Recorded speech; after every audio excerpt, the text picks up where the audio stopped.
ओम श्री साई राम। भागवत वाहिनी अध्याय 14। पांडवों का हिमालय प्रस्थान। बड़ा ही करुणापूर्ण दृश्य था। बालक परीक्षित अपने शीश पर राज मुकुट धारे हुए अपने पितामहों और अन्य गुरुजनों के चरणों में लौटता फिर रहा था। उसकी प्रार्थना एक ही थी, मुझे भी वनों में जाते समय अपने साथ ले चलिए। मैं बड़ी से बड़ी कठिनाइयों में भी नहीं घबराऊंगा। वनों के कंद मूल खाकर अपना निर्वाह करूंगा, कभी कोई शिकायत नहीं करूंगा और धार्मिक सदाचारों में सदा ही संलग्न रहूंगा। उसने पुनः यही कहा, यह राज्य किसी योग्य और वीर सेनापति अथवा मंत्री को सौंप दिया जाए और मुझे साथ ले लिया जाए।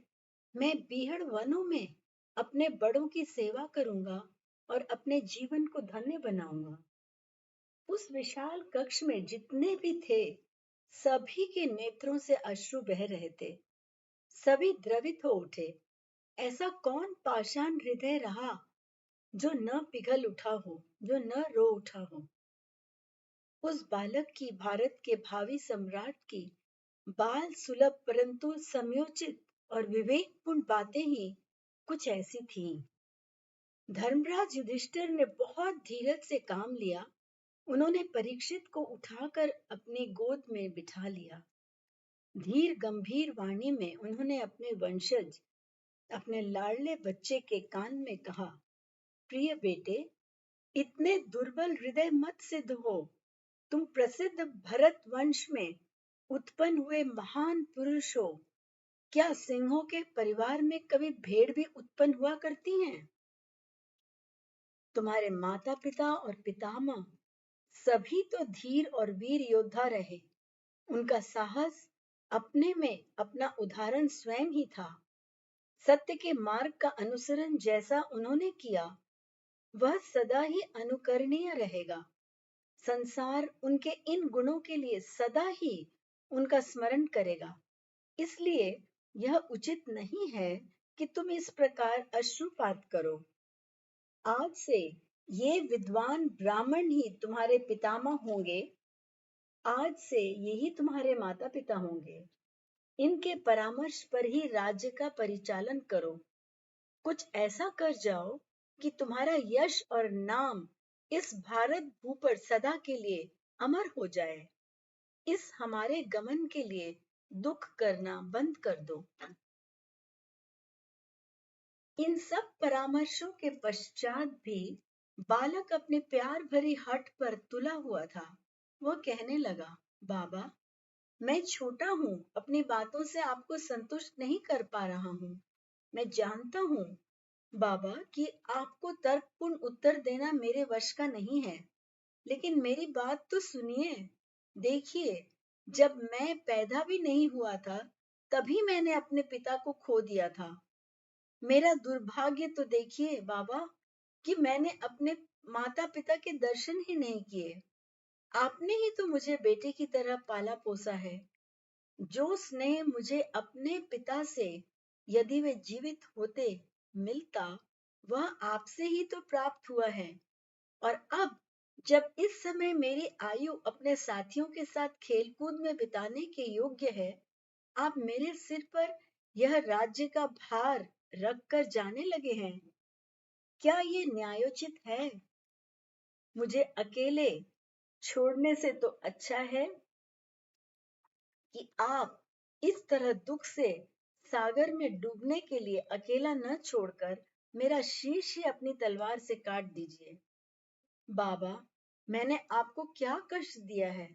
आपके प्रति क्या बुरा व्यवहार किया है कि आप मुझे इतना भारी दंड दे रहे हैं? क्या जिस दिन मेरे पिता युद्ध स्थल में मरे थे, उसी दिन मुझे मेरी माता के गर्भ में ही समाप्त नहीं किया जा सकता था? क्या मुझे इसी दिन के लिए जीवित रखा गया था? अपने दुर्भाग्य के लिए परीक्षित निरंतर ही इस प्रकार शोकपूर्ण उद्गार प्रकट करता रहा। अर्जुन उसकी भोली बातों को अधिक ना सह सके। उन्होंने आगे बढ़कर उसका मुंह अपने हाथ से बंद कर दिया। प्यार करते हुए पार्थ ने उसको अपने अंक में भर लिया। अपने होठों से उसका सिर चूम लिया और कहा, बेटे, यह क्षत्रिय वंश का अपमान हो रहा है। तुम आज क्यों कर कायर की तरह बातें कर रहे हो? हमने भी अपने पिता को खो दिया था। हमें भी विद्वानों और अन्य बड़ों के संरक्षण में ही पलना नसीब हुआ था। अंत में हमने अपने मार्गदर्शकों, अपने चाचा ताऊओं का स्नेह प्राप्त कर ही लिया था और न जाने कितने अनगिनत कष्टों को झेलते हुए भी हमने इस विशाल राज्य की स्थापना कर ही डाली, जिसने हमारा जीवन भर मार्गदर्शन किया, मृत्यु के मुख में जाने से बचाया, हमारी सदैव रक्षा की, कष्टों से पार उतारा और सफलताएं दिखाई। वही प्रभु तुम्हारा भी रक्षक होगा। अपने हृदय को छोटा मत बनाओ। इन ब्राह्मणों और विद्वानों की सीख पर चलो। जैसा भी ये कहें वैसा ही करो। उसमें ही तुम्हारा कल्याण होगा। समय आएगा जब तुम स्वयं ही इस विशाल राज्य के परिचालन में सक्षम हो जाओगे। परीक्षित फिर भी संतुष्ट न हो सका। वो कहने लगा, बाबा, आप इस विशाल साम्राज्य को त्याग रहे हैं और इसका भार मेरे सिर पर डाल रहे हैं। आप कुछ वर्ष और रहिए और इस बीच में मुझे राज्य करने के ढंग सिखाकर फिर आप चले जाइए। मैं तो अब तक मित्रों के साथ निशंक भाव से ही खेलता कूदता था। पिता के न होते हुए भी आपके संरक्षण में निर्द्वंद्व था, परंतु आप ही यदि मुझे छोड़ जाएंगे तो मेरा भविष्य, मेरा भाग्य क्या होगा? आप ही तो मेरे आलंब हैं, आप ही तो मेरी खुशियों के केंद्र हैं, आप ही तो मेरे सहारे हैं, आप ही पर मेरी समस्त आशाएं केंद्रित हैं। आप ही यदि मुझे इस प्रकार त्याग कर चले जाएंगे तो मेरा क्या होगा? ऐसा कहकर बालक परीक्षित जोर से रो पड़ा। अब वहां कोई भी ऐसा नहीं था जो अपना संतुलन रख पाया हो। सभी रोने लगे। सभी की आंखों से अश्रुपात हो रहा था। बालक ने दृढ़ता से अपने बाबा के चरण पकड़े और भूमि पर लौट गया। अर्जुन ने पुनः परीक्षित को दोनों हाथों में उठाकर प्यार किया, अपने कंधों पर बिठाकर उसे दुलारते रहे। बालक के नेत्रों से गिरते हुए अश्रुकणों को अपने हाथ से पोंछा। ऐसा करते समय अर्जुन स्वयं प्रयास करने पर भी अपने अश्रु नहीं रोक पा रहे थे।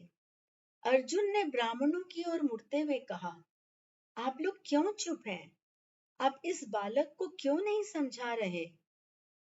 ब्राह्मण स्वयं ही बहुत दुखी थे। उनको परीक्षित को समझाने का ध्यान भी न आया। ब्राह्मणों ने कहा, महाराज, इस बालक के करुणामय शब्दों ने तो हमारा हृदय भी पिघला दिया है। इसके वचन सुनकर तो हम भी अपना संतुलन खो बैठे हैं। हमारा हृदय दुख से भर उठा है। हमारे पास शब्द ही नहीं जो इससे कुछ कह सके। हम किस प्रकार इसे सांत्वना दें? ऐसा कहते कहते विद्वान जन स्वयं ही दुख में भरकर मौन हो गए। पांडवों के कुल गुरु श्री कृपाचार्य ने अब कुछ साहस किया और अपने पीतांबर से अपने नेत्र पोंछते हुए अर्जुन की ओर मुख करके कहा, हे पार्थ, तुम हमसे क्या कहलाना चाहते हो? हम इस बालक से क्या कहें? हमारी वाणी कुंठित हो गई है। इस बालक के उद्गारों का हम पर कोई उत्तर नहीं है। जिस महान राज्य को तुमने अपने बाहुबल से जीता था, जिसकी प्राप्ति के लिए तुमने अनेकों वर्ष कितने कष्ट उठाए थे, उसको आज तिनके की तरह त्याग कर जा रहे हो। इस बात को सुनकर ही हम स्तब्ध हो उठे हैं। जिस राज्य प्राप्ति में लाखों सैनिकों की रक्त सरिता ही बह उठी थी और तुमने कितना प्रयास किया था, उस राज्य का उपभोग तुमने न तो सहस्त्रों वर्ष किया, न एक दो शताब्दी ही बीती, और अभी 17 वर्ष भी नहीं बीते और तुम इसको छोड़कर चले जा रहे हो। समय के गर्भ में क्या है, कौन जाने। फिर भी बड़े लोग जो करते हैं बस वही ठीक है। आप सब हमारे स्वामी हैं और जो भी निर्णय आपने किया है वह उचित ही है, ठीक ही है। कृपाचार्य जी ये कहते कहते अपने वेग को न रोक पाए और मौन होकर खड़े रह गए। धर्मराज कुछ पग आगे बढ़े और उन्होंने कृपाचार्य जी से विनय पूर्वक कहा, मेरे जीवन का प्रत्येक कार्य भगवान श्री कृष्ण के इशारे पर ही हुआ, जैसा कि आप भी जानते हैं। मेरे सारे कर्म उनके श्री चरणों में ही समर्पित होते थे। उनके इंगितानुसार ही मैंने इस सांसारिक लीला में अपना अभिनय किया। मेरा अपना कोई व्यक्तित्व अलग से नहीं रहा। अब स्वामी के प्रयाण के पश्चात मेरे सारे कर्म, मेरे सारे धर्म, मेरी सारी मान्यताएं और मेरे जीवन का सारा कार्यकलाप उनके साथ ही चला गया है। अब धर्मराज के जीवन में जब कुछ भी शेष नहीं रहा है, तो फिर वही रहकर क्या करेगा? मैं इस धरती पर एक क्षण भी नहीं रह सकता। कलयुग आकर मुझे अपना ग्रास बना ले, इससे पूर्व ही इसको छोड़ देना श्रेयस्कर होगा। अब ये आपका कर्तव्य है कि आप इस बच्चे को शिक्षा दें, इसको ये बताएं कि राज्य किस प्रकार चलाया जाता है। धर्म की परिभाषा इस बालक को समझाएं, इसके जीवन में धर्म का प्रवेश कराएं। जिस कुल और जाति में हमने जन्म लिया है, उसके अनुरूप ही इसे क्या करना है, इसको बताएं। अपने पुत्र की तरह ही इसका लालन पालन शिक्षण आपको करना है। ऐसा कहते कहते महाराज धर्मराज युधिष्ठिर ने बालक परीक्षित का हाथ श्री कृपाचार्य जी के हाथों में सौंप दिया। वह क्षण सबके जीवन में ऐसा था जब कृपाचार्य और युधिष्ठिर तक भी नेत्रों से अश्रुपात कर रहे थे। कोई भी ऐसा नहीं था जिसके नेत्रों से अविरल अश्रु धारा प्रवाहित न होने लगी हो। कुछ देर बाद ही वज्र को वहां बुलाया गया। उसको ये बता दिया गया था कि आज से परीक्षित को भारत का नृप घोषित कर दिया गया है। इसलिए उसने आकर महाराज परीक्षित को यथोचित दंडवत प्रणाम आदि किया तथा वह सम्मान प्रदर्शित किया जो कि भारतवर्ष के महान सम्राट के प्रति किया जाता था। समस्त मंत्रियों, सेनापतियों तथा सम्मानीय नागरिकों ने भी बाल महाराजा परीक्षित के प्रति आवश्यक सम्मान प्रदर्शित किया। ब्राह्मणों ने अपने महाराज के रूप में परीक्षित को सम्मान दिया। वज्र के हाथ को बालक परीक्षित के हाथों के ऊपर रखकर महाराज युधिष्ठिर ने धीर गंभीर वाणी में उद्घोष किया, यह वज्र है जो अब महायशस्वी यादवों के प्रतीक हैं। आज से मैं इन्हें मथुरा तथा शूरसेन रियासत का अधिपति घोषित करता हूँ। उन्होंने वज्र के शीश पर हीरक मंडित मुकुट पहना दिया। महाराज ने दोनों को संबोधित करते हुए कहा, आज से आप दोनों भाई हुए। शांति काल में और युद्ध में, आनंद में और कष्ट में, सभी समय आपको अपने संबंध स्मरण रखने हैं। राजा वज्र को एक ओर बुलाकर महाराज ने कहा, इस बालक परीक्षित को अपने पितृतुल्य सम्मान करना, शिक्षा देना, ये तुम्हारा धर्म है। तथा परीक्षित से कहा कि तुम वज्र का अनिरुद्ध की तरह ही आदर करना। अंतिम उपदेश जो महाराज धर्मराज ने दिया वह यह था, तुम दोनों धर्म के आचरण से कभी भी विमुख न होना, चाहे जीवन में कोई सा काल भी आए, कैसी भी घटना घटे, अच्छा बुरा कुछ भी देखना पड़े, लेकिन धर्म का मार्ग न छोड़ना। और दूसरी बात यह है कि प्रजा की देख रेख व रक्षा अपने प्राणों के समान करना। तब पांडवों ने वज्र और परीक्षित के शीश पर पवित्र अक्षत छिड़के।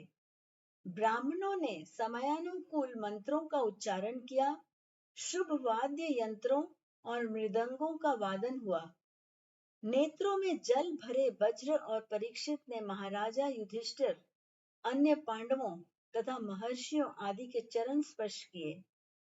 पांडव बंधु दुखावेग से इतने अधीर हो उठे कि उनको ये सब कुछ देखना भी दूभर हो गया था। उन सब ने बालक परीक्षित तथा वज्र को अंतिम बार जल्दी से अंक में भरा और जो वस्त्र पहन रखे थे बस उनको ही अब पहने हुए विदा शब्द अवरुद्ध वाणी से कहने का असफल सा प्रयास करते हुए कभी न लौटने वाले मार्ग की ओर बढ़ चले। पांडवों के वन गमन पर बंधु बांधवों ने, राजमहल की रानियों ने, सेविकाओं ने, राज दरबार के सेवकों ने, सैनिकों ने, सामंतों ने, पंडितों ने, शूरों ने, महामंत्रियों ने, सेनाध्यक्षों ने और उपस्थित नागरिकों ने तो करुण रुदन किया, उसको शब्दों में कैसे कहें। करुणा स्वयं ही आज पिघलकर आंसुओं के रूप में बह चली थी। कुछ नागरिकों ने तो उन पांचों भाइयों के मार्ग में ही लेटकर उनके चरण पकड़ लिए। उन्होंने रोते रोते कहा, आप सब अभी कुछ समय और रुकिए या फिर हमें भी अपने साथ लेते चलिए। कुछ ने उन नागरिकों को हटाकर एक ओर करते हुए पांडवों का अनुकरण किया, परंतु दृढ़ निश्चयी पांडवों ने मुड़कर भी पीछे की ओर नहीं देखा। उन्होंने एक शब्द भी मुंह से नहीं कहा। अनुनय विनय सुनने को जैसे उनके कान बहरे हो गए थे। उनका मन मस्तिष्क केवल कृष्ण पर ही केंद्रित होकर रह गया था। वे सब सीधे ही चले जा रहे थे, जैसे कोई धर्मोन्मत्त किसी अपने संकल्प पर ही आगे बढ़ता जाता है। न तो कुछ सुनाई दे रहा था, न कुछ दिखाई दे रहा था। द्रौपदी अपनी सेविकाओं के साथ समस्त लज्जा का परित्याग करके राजमहल से बाहर दौड़ आई और वह अपनी पूरी शक्ति से अपने पतियों के पीछे दौड़ने लगी। वह उनमें से हर एक का नाम लेकर पुकार रही थी, उनसे तनिक रुकने की प्रार्थना कर रही थी। परीक्षित भी उनके पीछे बाबा बाबा कहता भागा, लेकिन मंत्रियों ने उसे पकड़ लिया और गोदी में उठाकर वापस ले आए, यद्यपि वे स्वयं भी बहुत ही दुखी थे। पांडव बंधु बिना किसी की ओर ध्यान दिए बस बढ़ते ही चले जा रहे थे। जो आ रहे थे न तो उन्हें उनको अपने साथ आने से मना किया या जो उनसे आने के लिए अनुमति मांग रहे थे न ही उनको साथ आने की अनुमति दी। सहस्त्रों स्त्री पुरुष थक कर रुक गए। वह निराशा भरी दृष्टि से देखते देखते राजधानी की ओर वापस लौटे।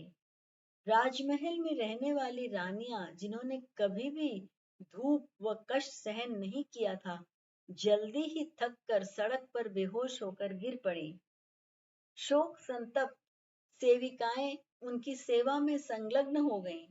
कुछ लोग तो वन प्रारंभ होने तक गए, पर जंगल का कष्ट देखकर शीघ्र ही वापस आ गए। जब धूल का बवंडर उठा तो नागरिकों ने उसे धूल को पांडवों की चरण रज समझकर आदर से मस्तक पर लगा लिया। जंगल की झाड़ियों व वृक्षों से आगे बढ़ते हुए पांडव आंखों से ओझल हो गए। अब जनता कर ही क्या सकती थी। दुख शोक संतप्त हृदय लेकर लोग हस्तिनापुर वापस आए। पांडव अपने महाप्रस्थान के व्रत पर अडिग थे।